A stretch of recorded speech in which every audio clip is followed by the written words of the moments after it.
ठीक है, तो बलबन को हम लोग कंटिन्यू करते हैं। देखो, बलबन की अगर हम बात करें तो बलबन जो है वो इस बात को जानता था कि मिलिट्री जो है वो बहुत मजबूत होनी चाहिए। इसलिए दिल्ली सल्तनत का ये पहला सुल्तान है जिसने मिलिट्री डिपार्टमेंट की स्थापना की। याद रखना, दिल्ली सल्तनत में मिलिट्री डिपार्टमेंट कौन बनाएगा? बलबन बनाएगा। और इसके लिए टर्की में एक वर्ड यूज किया जाता है, उस वर्ड को कहते हैं दीवान ए आरिज। कभी भी अगर आरिज शब्द दिखे, कभी भी आरिज वर्ड दिखे, तुम्हें ये कई रूप में दिखेगा। दीवाने आरिज दिखता है, आरिज मुमालिक दिख जाए तो घबराना मत। आरिज मिला मतलब ये मिलिट्री है। समझ गए बात को? अब वो कैसे भी घुमा के दे, कोई फर्क नहीं पड़ता, आरिज ढूंढ लेना बस। अगर आरिज वर्ड लगा हुआ है तो वो क्या है?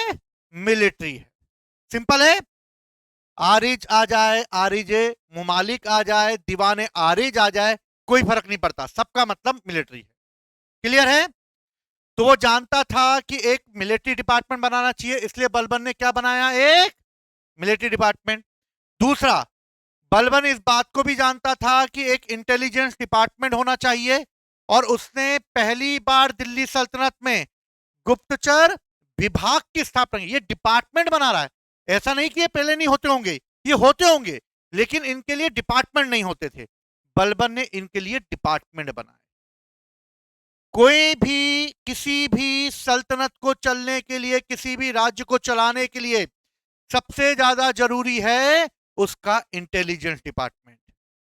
पहलगांव हमला हुआ, और इस हमले में कई लोग ये बोल रहे हैं कि हमारी इंटेलिजेंस का फेलियर था। तो यानी कि इंटेलिजेंस कितनी इंपॉर्टेंट होती है, ये बात हम वर्तमान में भी देख सकते हैं।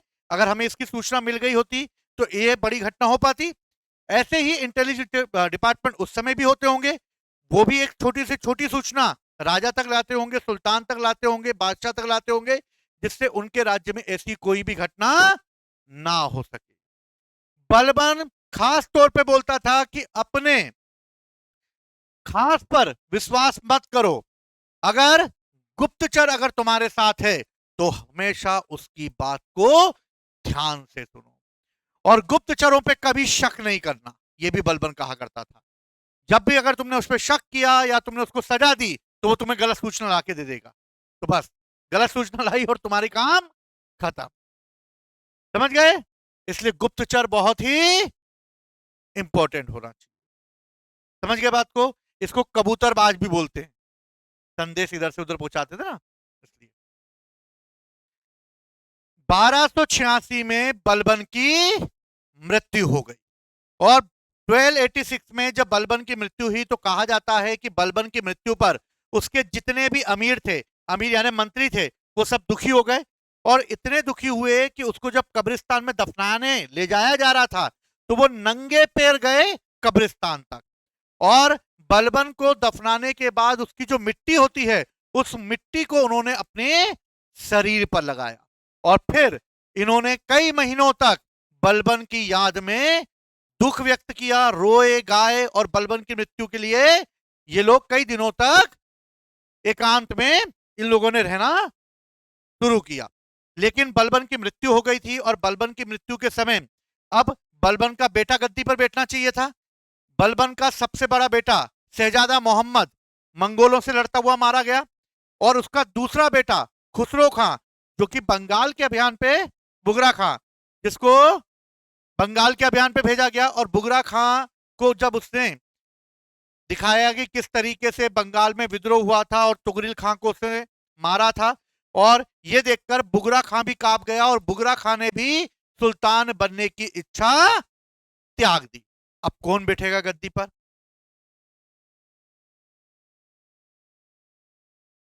बलबन के बाद उसने केकूबाद को किस पर बिठा दिया? गद्दी पर। केकूबाद कोई और नहीं बल्कि बुगरा खां का ही बेटा था। केकूबाद गद्दी पर बैठा, और केकूबाद जैसी गद्दी पे बैठा, और मैंने तुम्हें बताया था कि बलबन जो है उसके एकदम कठोर नियम में पड़ा हुआ था। सोचो तुम्हारे घर में दादाजी एकदम कठोर टाइप के हों तो तुम्हें एकदम डरे डरे रहोगे कि पापा डरते तो हम नहीं डरेंगे क्या? कि पापा डर रहे थे उसके तो पोते तो डरेंगे डरेंगे। तो दादा से एकदम डर डरा के रहते थे, और जैसी दादा टपके वैसी घर का माहौल एकदम चेंज हो जाएगा। ऐसी बलबन जैसी टपका, पूरे दिल्ली सल्तनत का माहौल चेंज हो गया, क्योंकि बलबन ने बहुत ही कठोरता से एडमिनिस्ट्रेशन चलाया। लेकिन जैसे ही बलबन गया वैसे ही माहौल खराब हो गया। और केकूबाद जो हमेशा बलबन के कठोर नियमों में पला बड़ा था, अब वो रत्नागिरी और आनंद नगर में पाया जाने लगा।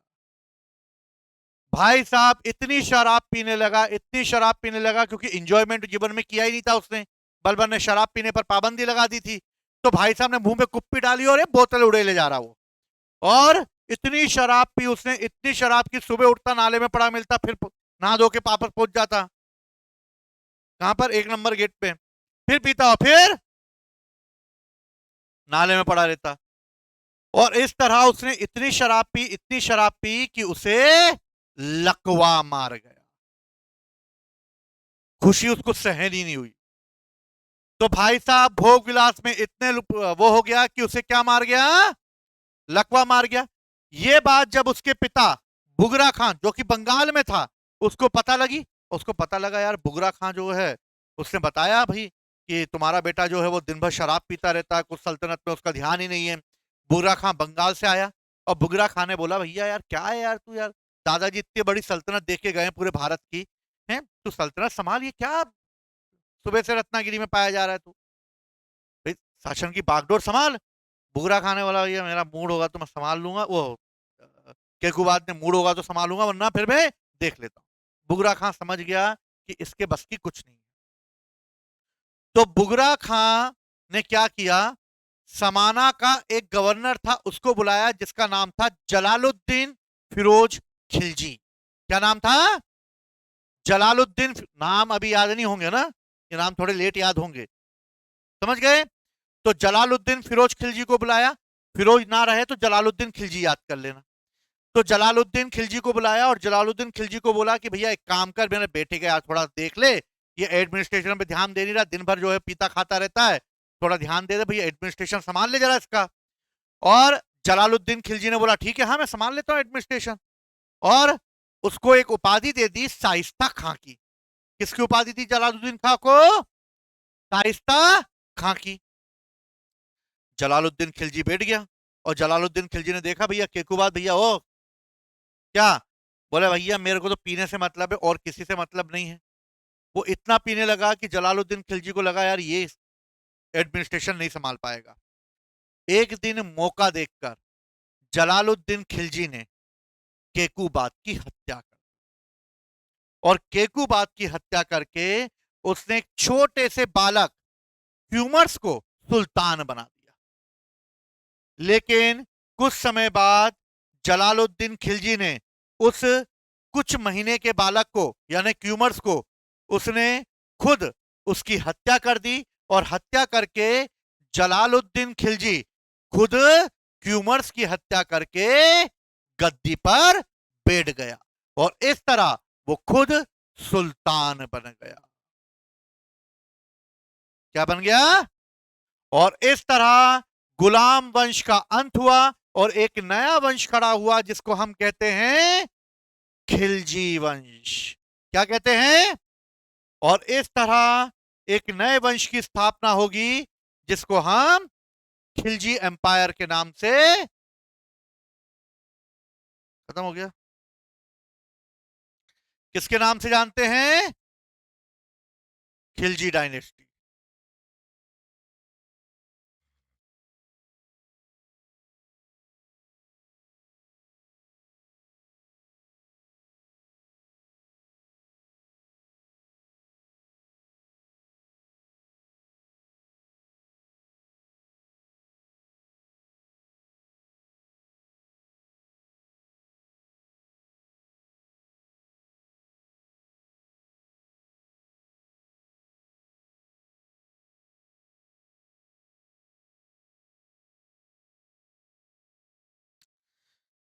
ठीक है, तो अब हम सेकेंड वंश करते हैं, खिलजी वंश।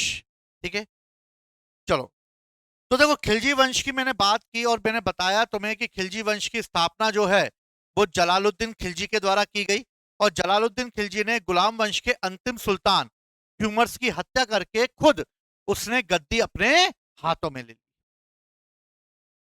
खिलजियों की अगर बात की जाए तो खिलजी कोई और नहीं बल्कि खिलजी खुद एक तुर्की है। ये भी क्या है? तुर्क हैं ये भी। जलालुद्दीन खिलजी जब गद्दी पर बैठा तब वो कहां का गवर्नर था? कहां का गवर्नर था? समाना का गवर्नर था। यानी कि उसे कहां से बुलाया गया था? समाना से बुलाया गया था। समाना का गवर्नर था वो, उसे बुलाया गया और फिर उसे केकुबाद और क्यूमर्स के संरक्षण के लिए या उसके लिए रखा गया। केकुबाद जो कि दिन भर शराब पीता रहता था, उसने जलालुद्दीन खिलजी को एक उपाधि दी और उस उपाधि का नाम क्या था? शाइस्ता खां। और उसे उसने किस पद पर अपॉइंट कर दिया? आरिज मतलब क्या? मिलिट्री, यानी मिलिट्री का हेड किसको बना दिया?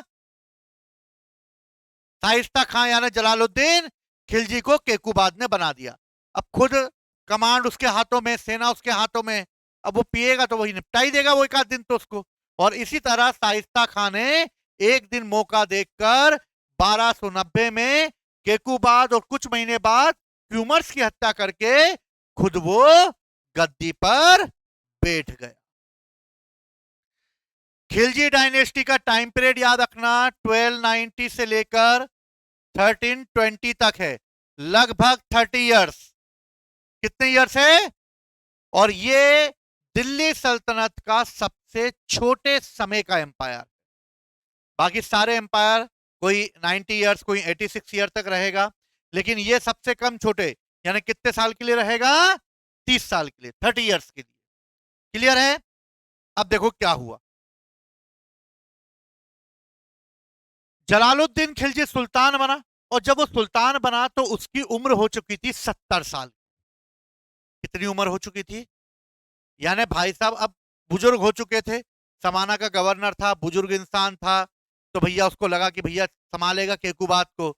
लेकिन बुजुर्ग था, उसकी इच्छा जाग गई और उसने हत्या करके खुद क्या बन गया? वो सुल्तान। अब 70 साल की उम्र में वो सुल्तान बना तो वो जानता था कि भैया कि उसकी आयु अभी इतनी ज्यादा हो गई है कि युद्ध विद्ध वो लड़ नहीं सकता। सही बात है, इतना अब युद्ध लड़ने लायक तो है नहीं वो। लेकिन जलालुद्दीन खिलजी ने मंगोलों के साथ बहुत युद्ध लड़े थे, इसलिए उसको युद्ध का बहुत एक्सपीरियंस था। उसने अपना राज तिलक अपूर्ण किलो खरी में करवाया था। ये किला है जो बनाया गया था, वहां पर करवाया गया था। क्या हुआ कि जलालुद्दीन खिलजी गद्दी पर बैठा और उसकी उम्र इतनी ज्यादा थी, यानी 70 साल उम्र थी, इसलिए वो किसी भी राज्य पर आक्रमण नहीं करना चाहता था। जलालुद्दीन खिलजी की अगर बात की जाए तो उसने दिल्ली के किलो खरी को अपनी कैपिटल बनाया। किसको बनाया? दिल्ली के किलो खरी को। क्वेश्चन आता है, दिल्ली की किलो खरी को किसने कैपिटल बनाया? जलालुद्दीन खिलजी ने। जलालुद्दीन खिलजी के बारे में एक कहा जाता है कि जलालुद्दीन खिलजी ने एक ईरानी संत को मृत्युदंड दे दिया था और उस ईरानी संत का नाम है सिद्धि मोला। क्या नाम है? और वो उसने जब सिद्धि मोला को मृत्युदंड दिया तो जलालुद्दीन खिलजी के कैरेक्टर पर अगर कोई दाग लगा है तो वो सिद्धि मोला को मृत्युदंड देने के कारण लगा है। तो याद रखना, जलालुद्दीन खिलजी ने किसे मृत्युदंड दे दिया था? सिद्धि मोला को। 1292 में अब्दुल्ला नामक एक मंगोल आक्रमणकारी ने पंजाब के रास्ते भारत पर आक्रमण किया, लेकिन जलालुद्दीन खिलजी ने मंगोल आक्रमणकारियों को पराजित कर दिया और इस तरह मंगोल भारत के अंदर इंटर नहीं हो पाए। अब हुआ ये कि जलालुद्दीन खिलजी का एक भतीजा था, उस भतीजे का नाम था अली गुरसाब। क्या नाम था उस भतीजे का? अली गुरसाब।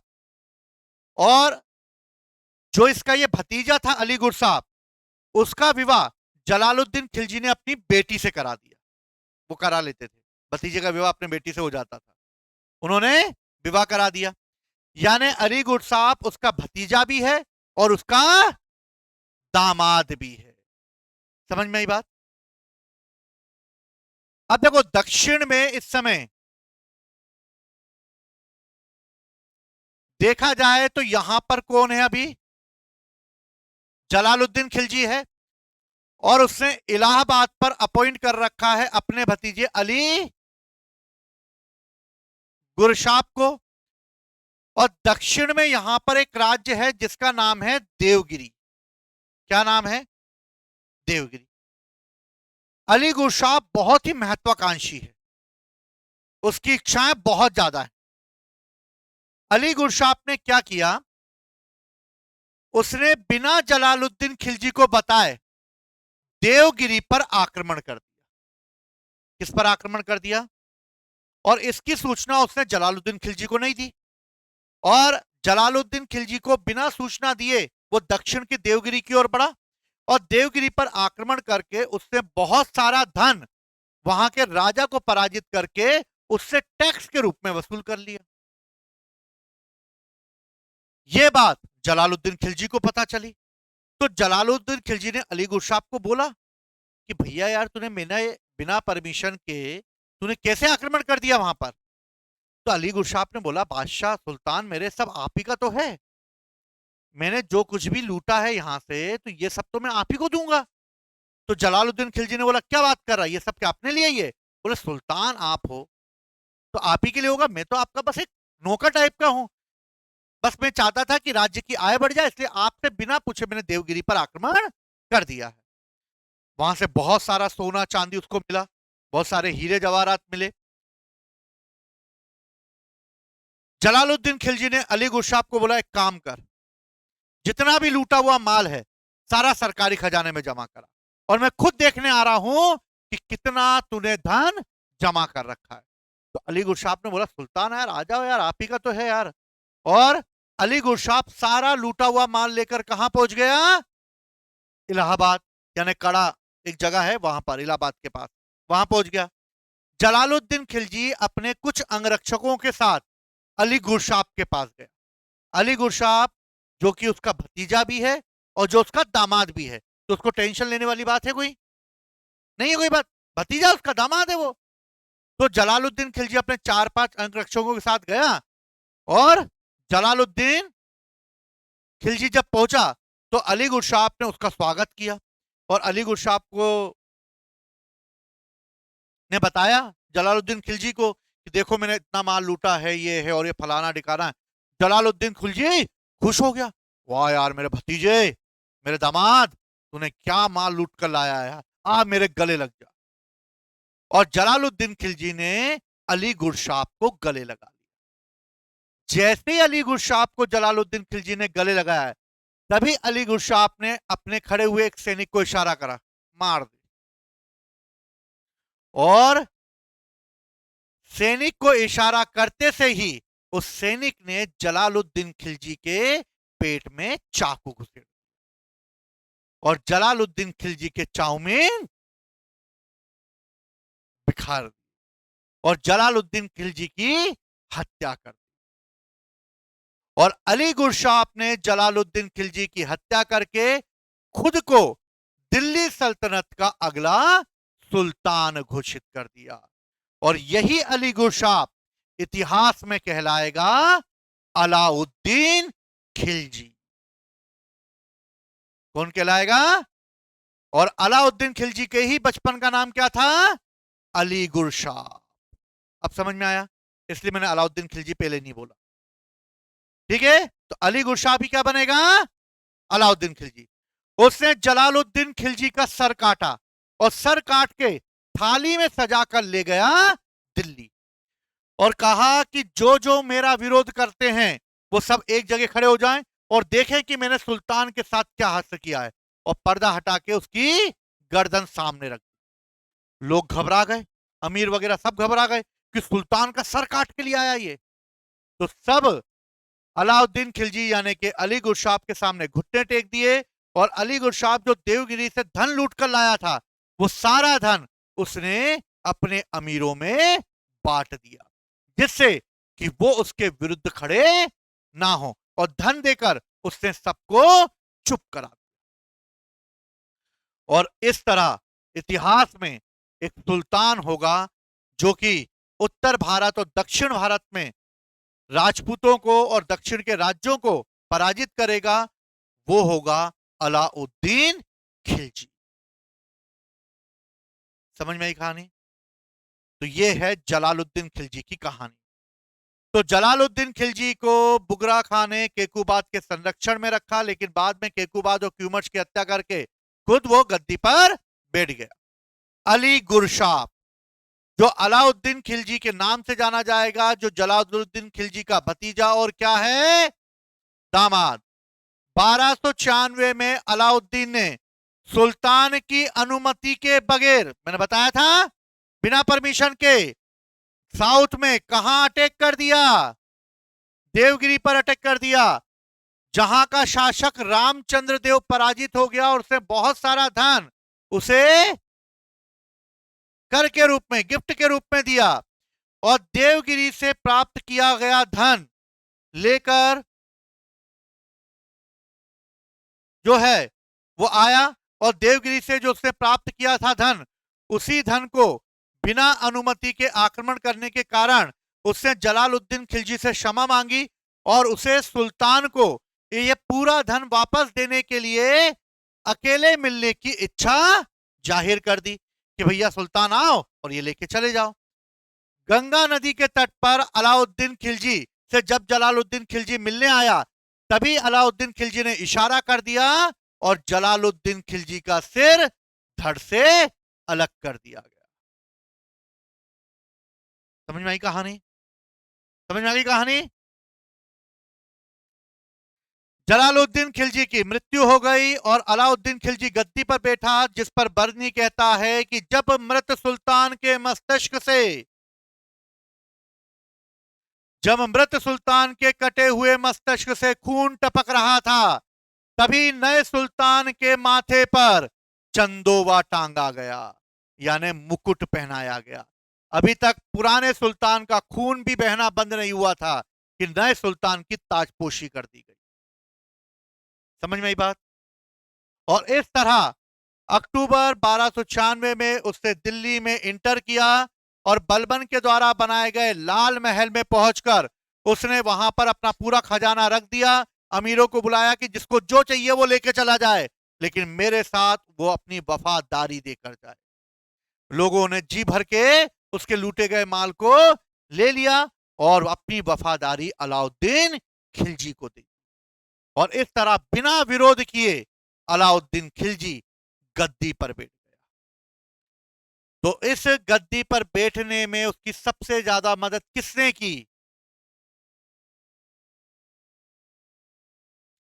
अगर मैं तुमसे पूछूं कि अलाउद्दीन खिलजी को गद्दी पर बिठाने में सबसे ज्यादा मदद किसने की, अब ये क्वेश्चन आया है, बताओ। वो करेगा।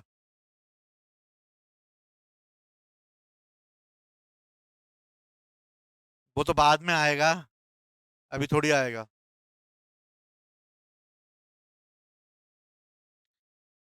ऐसा क्या तुम्हें दिख रहा है कि जो अलाउद्दीन खिलजी को सुल्तान बना रहा है? ऐसी क्या चीज दिख रही तुम्हें इसमें? क्या?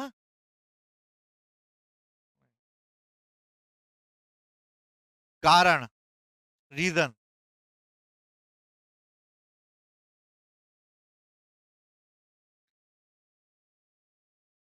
तो बेटी शादी कर ली तो बेटी ने बोल दिया है,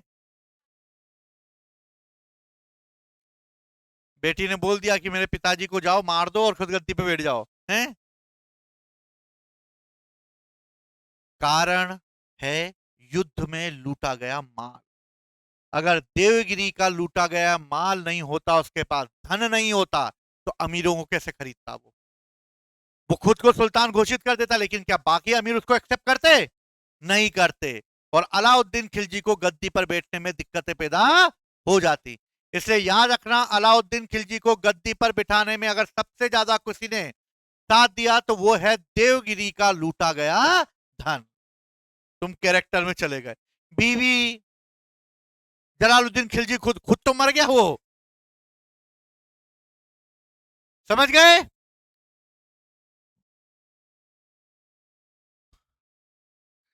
अलाउद्दीन खिलजी, बहुत ही इंटरेस्टिंग चैप्टर है ये। अलाउद्दीन खिलजी का टाइम पीरियड है 1296 से लेके 1316, 1296 से लेके 1316 तक। कौन गद्दी पर बैठेगा? अलाउद्दीन खिलजी बैठेगा। अब क्या है अलाउद्दीन खिलजी? अलाउद्दीन खिलजी ये जानता है कि जितने भी डिपार्टमेंट हैं उन डिपार्टमेंट पर वो अपने सपोर्टर यानी के समर्थकों और अपने ब्रदर्स यानी के भाइयों को अपॉइंट कर दे, क्योंकि वो उसके विरुद्ध नहीं जाएंगे। कहा जाता है कि अलाउद्दीन खिलजी ने अपने 4 भाई उलुग खां, नुसरत खां, जफर खां और अलम खां, इन चारों को अपनी सेना का प्रमुख बना दिया।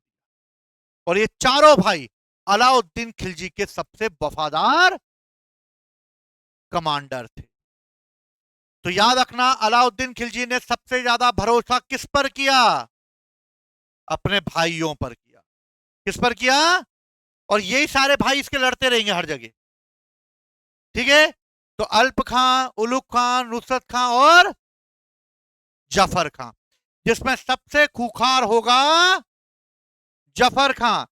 जफर खां के बारे में कहा जाता है कि सिंधु नदी के तट पर जब उसके घोड़े पानी पीते थे तो मंगोलों में हिम्मत नहीं होती थी कि वो सिंधु नदी क्रॉस कर जाएं। अगर उनको आहट लग गई कि जफर खां का घोड़ा पानी पी रहा है तो मंगोल डर के मारे भाग जाते थे। 6.5-7 फीट का आदमी, खुखार और मंगोलों की बैंड बजाने में एक नंबर था वो, लेकिन बाद में वो उनसे लड़ता हुआ ही मारा जाएगा। इसे रुस्तम के नाम से जाना जाता था। किसके नाम से जाना जाता था? रुस्तम के नाम से। अब देखो ये मैप है तुम्हारे सामने, और मैप में देखो क्या इस समय कंडीशन है दिल्ली सल्तनत की। पहली चीज, ये पूरा ग्रीन ग्रीन जो दिख रहा है वो क्या है? दिल्ली सल्तनत है।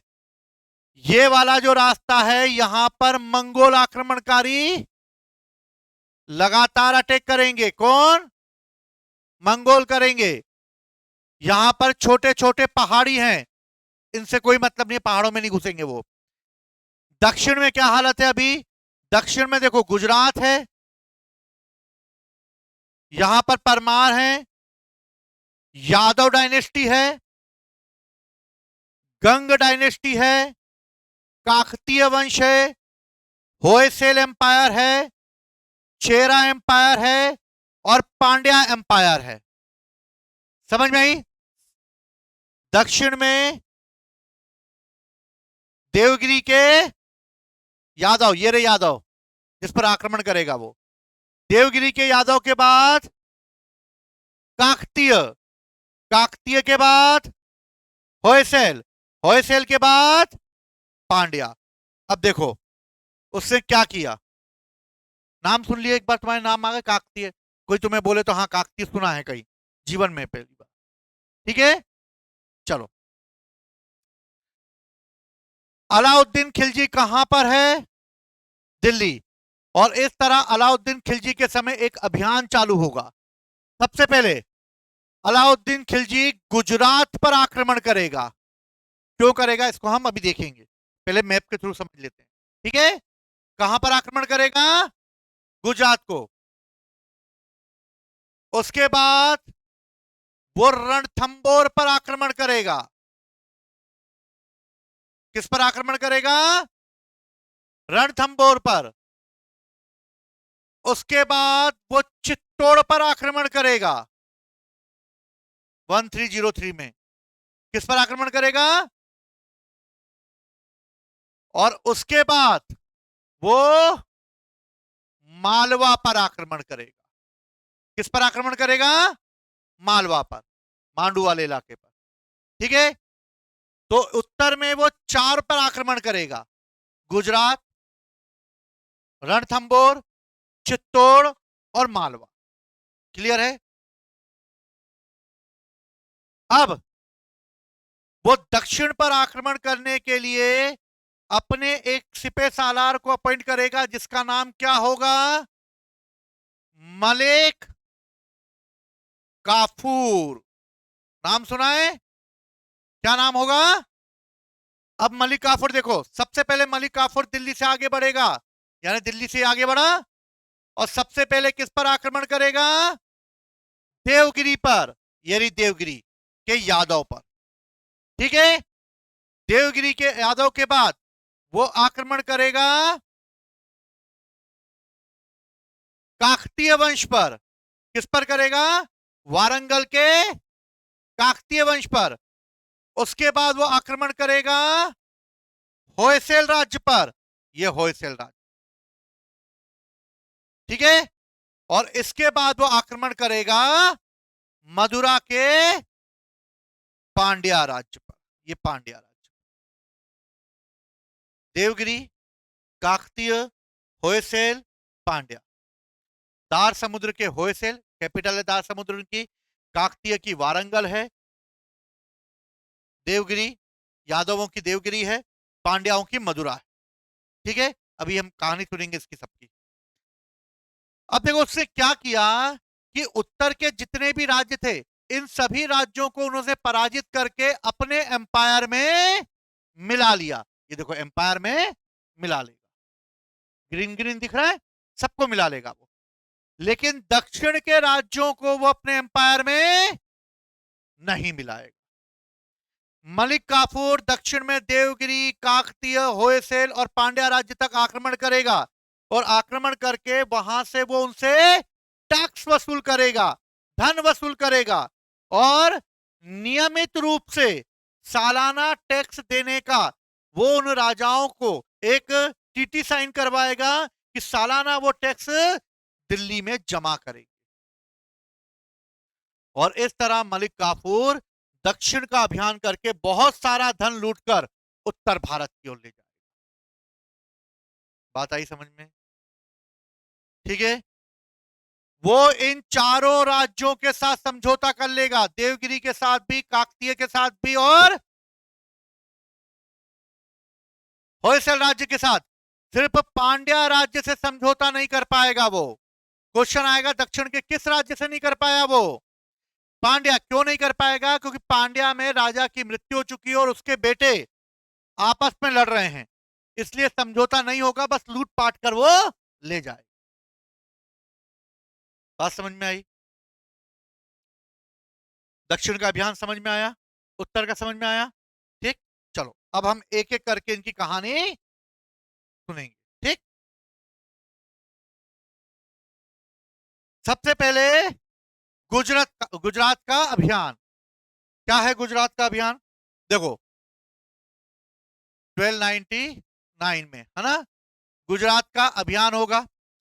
क्यों गुजरात पर हम आक्रमण करेंगे? पहली चीज, अलाउद्दीन खिलजी क्यों गुजरात पर आक्रमण करेगा? समुद्र के रास्ते जहाज गुजरात में आते हैं और गुजरात में एक बहुत बड़े बंदरगाह के रूप में माना जाता है, और जितना भी अरब सागर से घोड़ों का व्यापार होता है, ये सारे घोड़े इसी बंदरगाह पे उतारे जाते हैं। युद्ध में लड़ने के लिए हमें क्या चाहिए? घोड़े।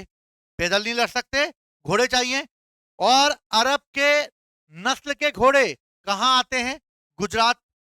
यानी कि अरबी नस्ल के घोड़ों से अच्छा कोई घोड़ा नहीं होता। हम जिस पर बैठते हैं वो खच्चर होता है।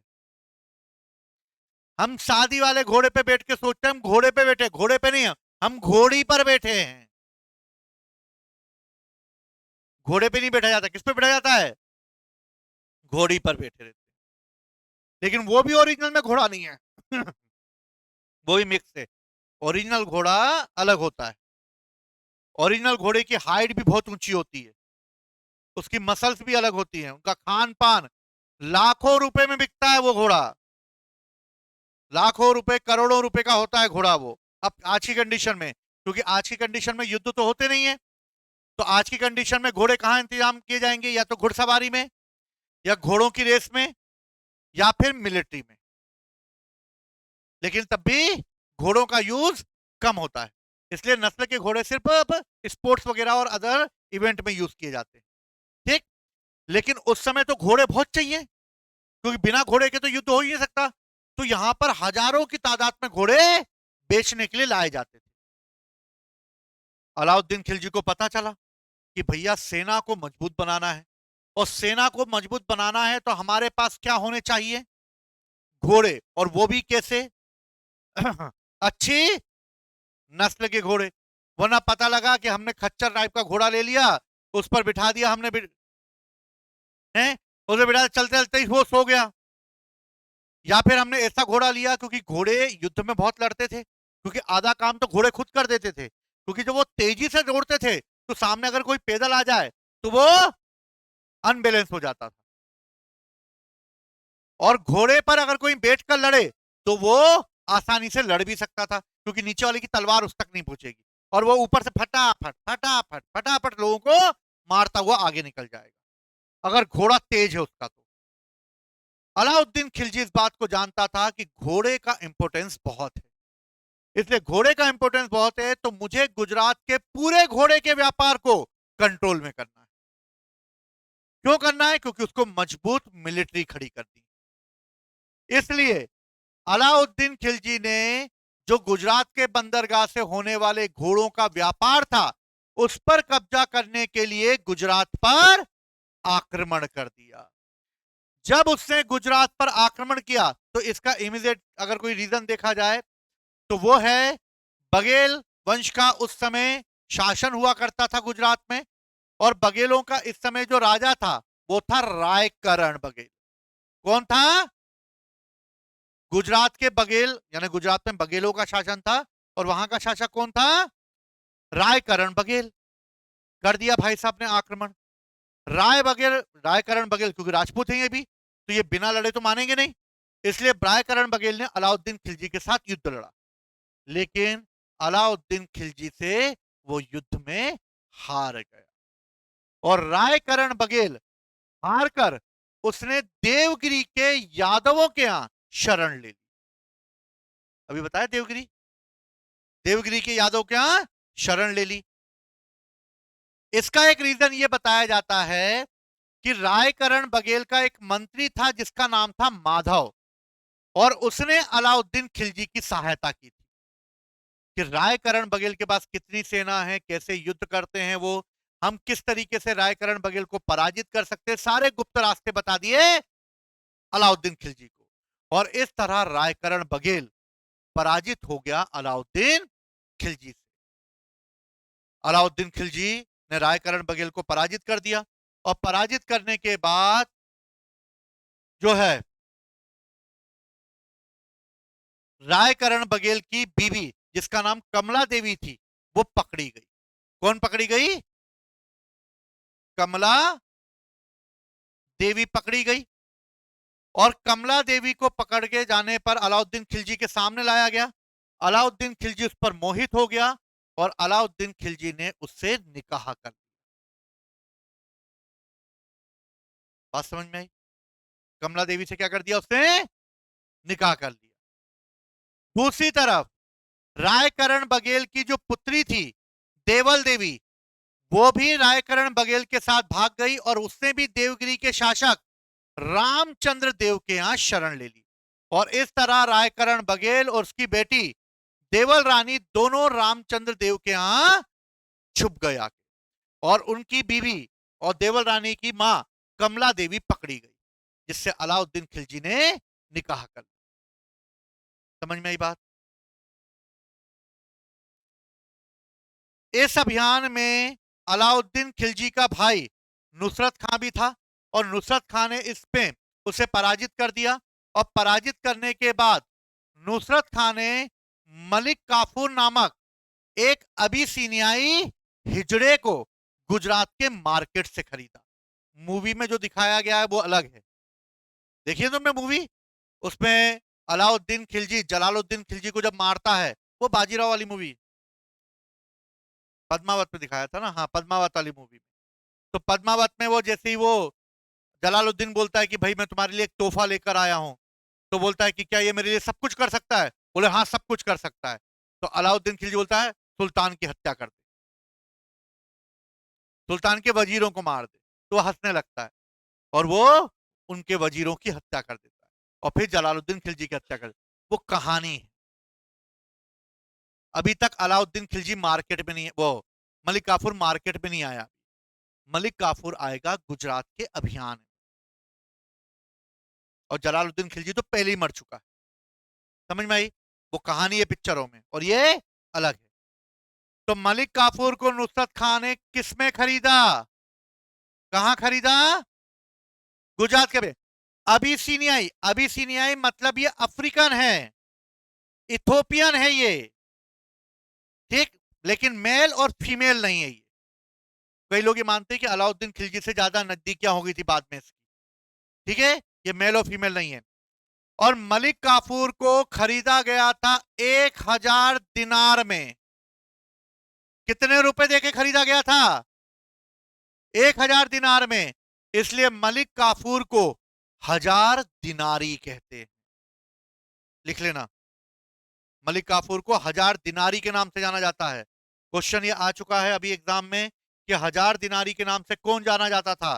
तो मलिक काफूर जाना जाता था।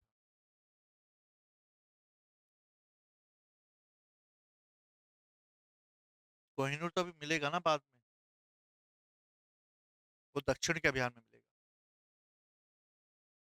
तो समझ में आया? पहला अभियान, पहला अभियान कौन सा है? गुजरात का। रीजन क्या है? घोड़े का व्यापार। शासक कौन है? गुजरात का कौन है? अरे, रायकरण बघेल। कौन है? और रायकरण बघेल पराजित होगा और उसकी पत्नी कमला देवी पकड़ी जाएगी, और अपनी पुत्री देवल रानी के साथ वो कहां शरण लेगा? देवगिरी के रामचंद्र देव के। ठीक है, यहीं पर नुसरत खान किसको खरीदेगा? मलिक काफूर को। कितने दिनार में? और इस तरह वो क्या कहलाएगा? 1000 दिनारी कहलाएगा। कहा जाता है कि इसी समय तुर्कों की सेना ने सोमनाथ के मंदिर को वापस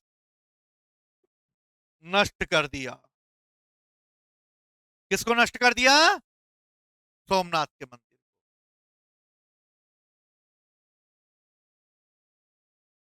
अगला है रणथंबोर। क्या है अगला? रणथंबोर।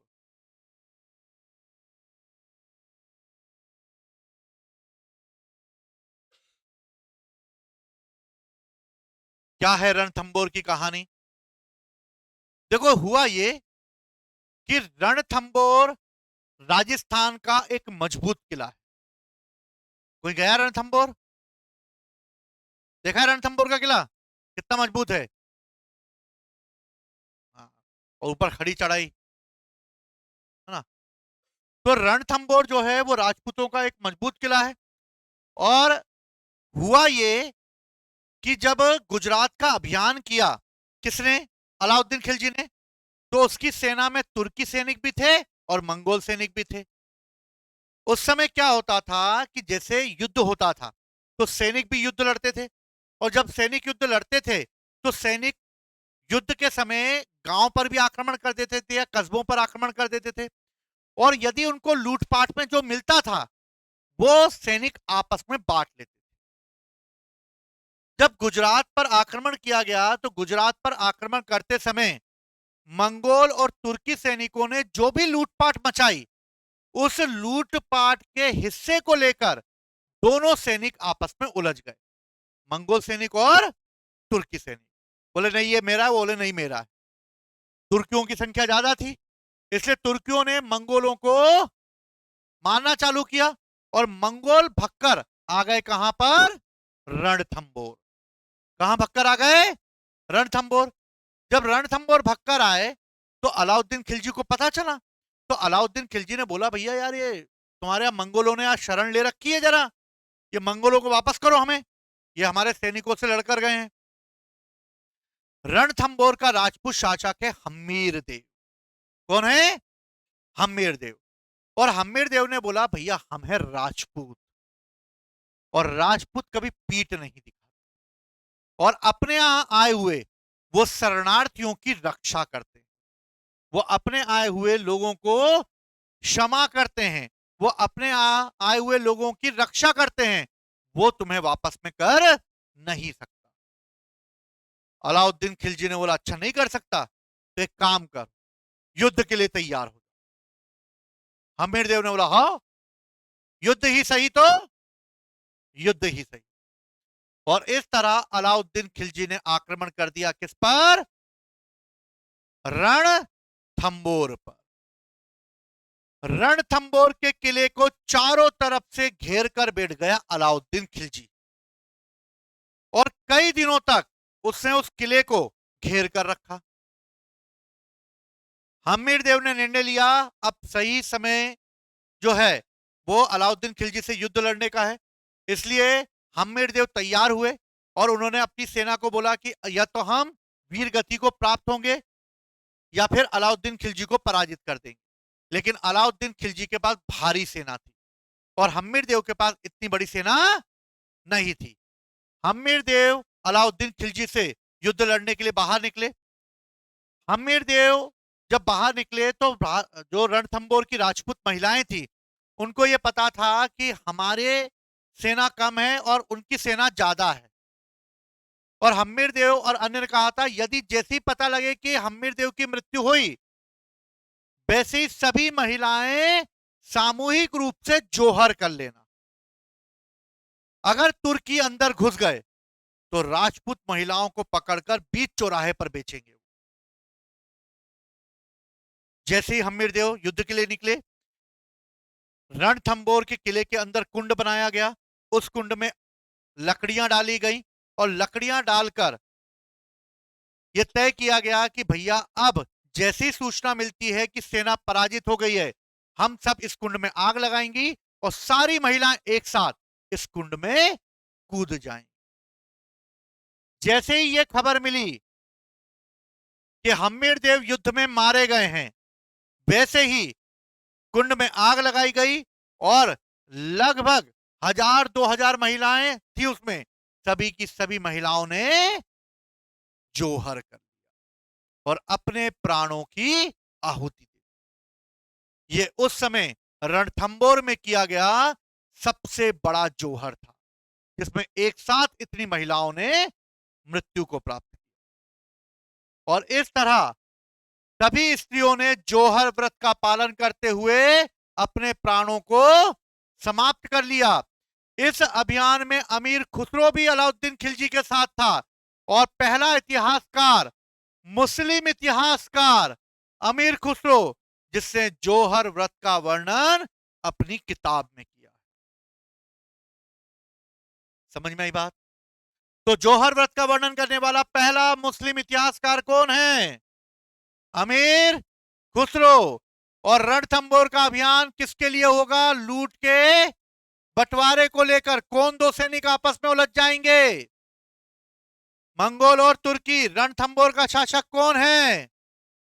और इस तरह हमीर देव युद्ध में पराजित होंगे और महल की महिलाएं जोहर कर लेंगी और रणथंबोर पर कब्जा कर लेगा अलाउद्दीन खिलजी।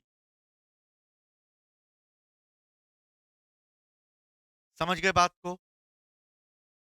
तो इस तरह हमने दो अभियान देखे आज। पहला अभियान देखा अलाउद्दीन खिलजी का गुजरात का अभियान, दूसरा देखा हमने रणथंबोर का अभियान।